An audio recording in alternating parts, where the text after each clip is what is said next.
याद रखिए मेरी बात,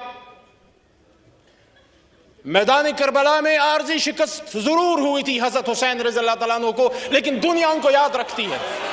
please no cross talk, please please no cross talk. हमने हजरत इमाम हुसैन रज़ी अल्लाह तआला अन्हु के नक्शे कदम पर चलना बात है करने का प्लीज, और आप बर्दाश्त कीजिए।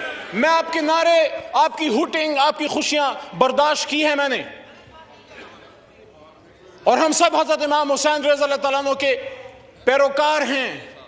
और ये मैसेज हर उस शख्स के लिए जो आजादी का पैरोकार है, जो गुलामी के खिलाफ है। आपके दिल में तमन्ना थी कि इमरान खान साहब जो हैं उनकी हुकूमत खत्म हो।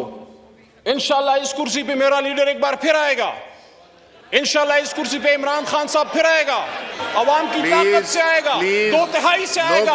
बर्दाश्त करें, थोड़ा सब्र करें, बर्दाश्त करें। हर ऑनरेबल मेंबर को हक है बात करने का। इमरान खान